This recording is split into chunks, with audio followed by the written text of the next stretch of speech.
For example, 30 years ago, a place like Children's Hospital, I'm mentioning that because of the size, each day one child would be admitted with H influenza or similar meningitis.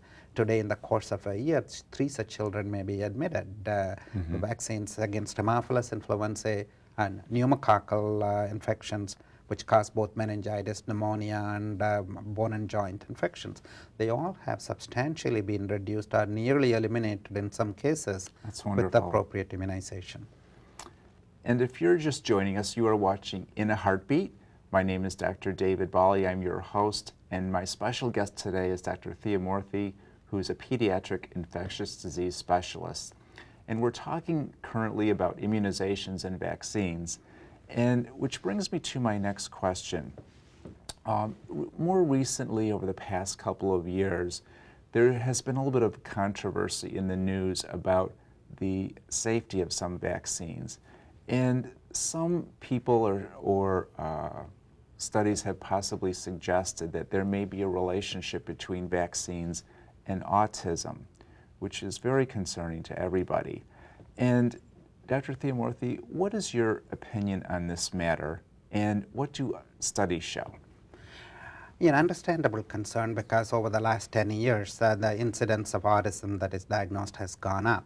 However, there is a mistaken notion that the vaccines are related to that. Of course, sometimes when two things happen about the same time, increased number of vaccines being administered and increase in autism, people have come to link these two.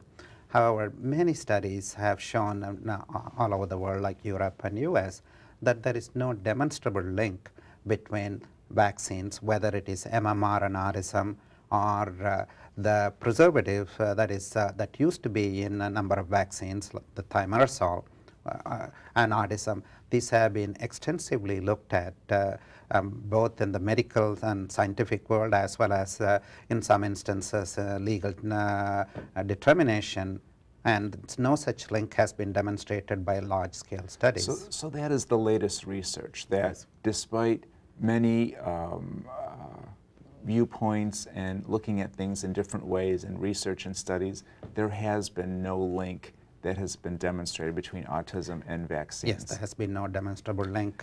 In one instance where something was purportedly shown, as the data were critically looked at, it was a fraudulent report, and it has been withdrawn about 12, 13 years ago.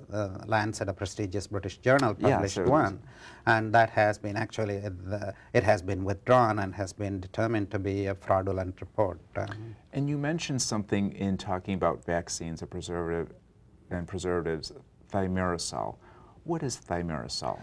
Thimerosal is a mercury compound. It's ethyl mercury. And of course, as a heavy metal, there is concern about toxicity, and different forms of mercury compounds have been associated with human disease. The methyl mercury in Japan a number of years ago is associated with what was called Minamoto disease. Lake Minamoto was polluted with that, and people who ate fish from that developed certain patterns of disease. And we knew that mercury can be harmful.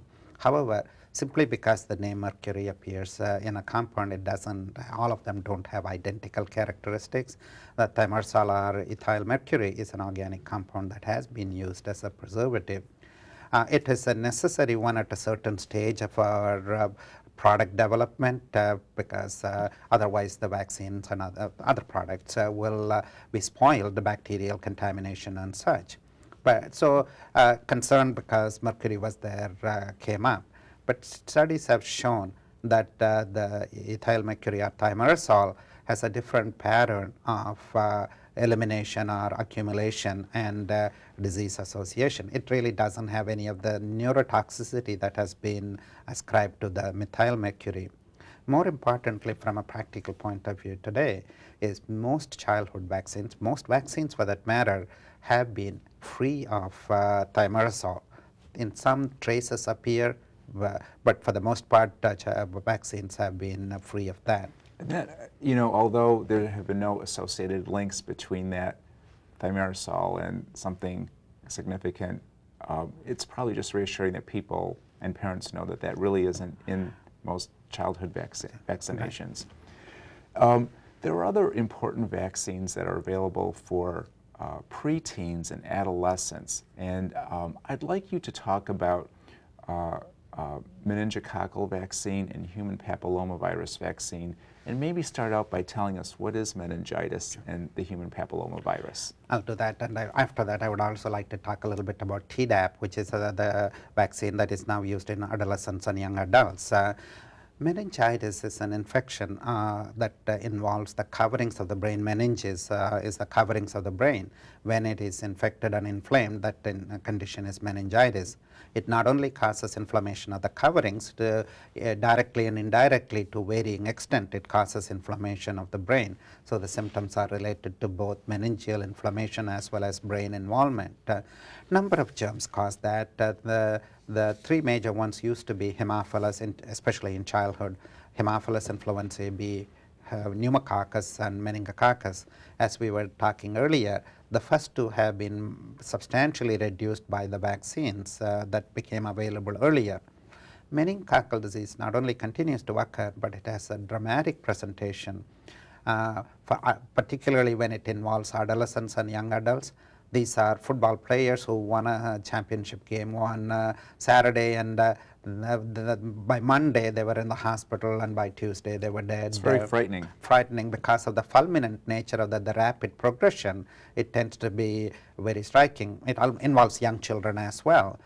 Meningitis is one manifestation. There are other manifestations of that. But when it occurs, it's very rapidly progressive in at least some instances. This has been a common disease in Africa. In other developed countries, it occurs in smaller numbers, but in significant numbers. So a vaccine became available against this about 20-some years ago that could be used in children. And it is used. Let me backtrack a little bit. One of the other groups where it occurs, I mentioned the football player and so on. Students who live in dorms in colleges develop it at 2 to 3 times the rate of similar aged children living We hear in about communities. that in the news usually every school season. And it is one of the reasons why about 10 years ago this vaccine was recommended for adolescent children, so high schoolers and college-bound students will be protected against it. More recently, within the past year, sometimes we learn from experience and new knowledge. We thought it would be protective for long periods of time. It does retain protection, but a subset, about 20-30%, may lose immunity after 5 or 6 years. So when a child is given this vaccine, as was recommended at 10 or 11, when they are ready to enter college, not all of them will be still well protected. So another dose is recommended for those children who received their first dose of the meningococcal vaccine to get a dose at 16 or 17 so that they will be protected through their college years. Excellent. And what about human papillomavirus? Human papillomavirus is the primary virus that is responsible for cervical cancer. In fact, almost all cases of cervical cancer are related to the human papillomavirus. It affects women, causing cervical cancer and less severe changes in their genital structures. It also affects men. So this is something that is, with a few exceptions, acquired when sexual activity begins, but it's predominantly transmitted by that route. So the vaccine was developed and has been in use for in the past decade, and it's given to adolescents, can be given after 9 years of age. Typically it is given between 11 and 13 years, a series of 3 doses. And only recently, within the last 2 or so years, it was licensed for use in young males of the same age. It is there are many strains of human papillomavirus, or HPV, and the vaccine contains, there are 2 vaccines, they contain different numbers of strains that cover by far the most common types of the virus. And what about chickenpox? Chickenpox, is as recently as 20-25 years ago, the statement would be, if you are a child, you should have had chickenpox, because very few escaped getting chickenpox, especially in temperate climates like ours. And it is, oh, it's chickenpox. what we individually we didn't recognize was that it can be a serious disease. It can lead to severe complications, including some brain inflammation or wound infection. When toxic shock syndrome and necrotizing fasciitis, the streptococcal infection became prevalent, then we recognized that there is something that was associated with chickenpox as well. The wound gets infected and causes these diseases. So when the vaccine became available, it has again made a dramatic difference. The number of hospitalization, the number of minor complications, and some of these major complications related to chickenpox have come down. That is given in childhood at between 12 and 15 months of age, and repeated before they start school around 4 to 5 years of age. It has incidental benefit not only of reducing chickenpox when we get older, it reduces the incidence of shingles. Exactly.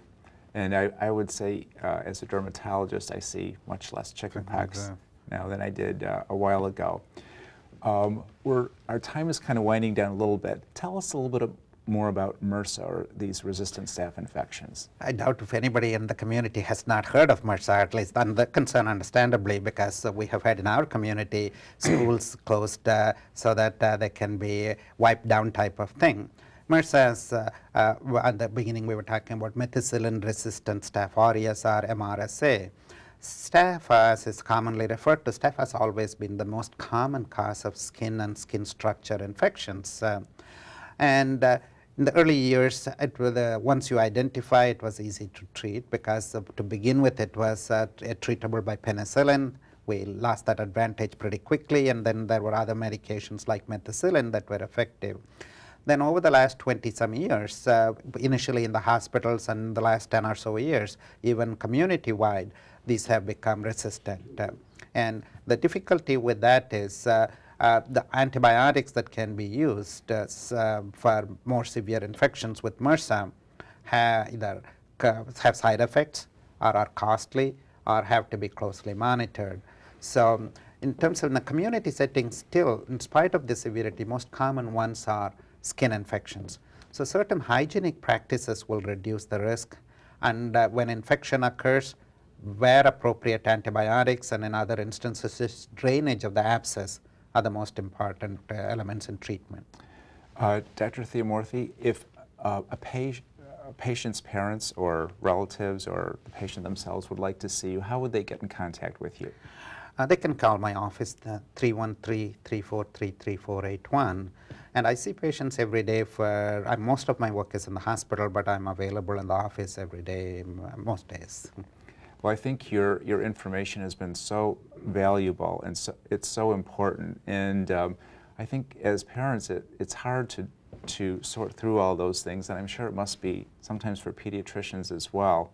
And you really have to be a wonderful diagnostician to really tell what's going on and to kind of sort through all those things. And it sounds like you have a wonderful common sense approach that you can pass on to parents, and so that it gives them some guidelines as well. And I wanted to talk about some other things, and we haven't gotten to all of them, and maybe we could do that as a future guest sometime as a follow-up, if you wouldn't mind coming back. I'll be happy to. That would be great. And thank you to our viewers for tuning in. We certainly appreciate your viewership, and take good care of yourself and those around you, and have a great day.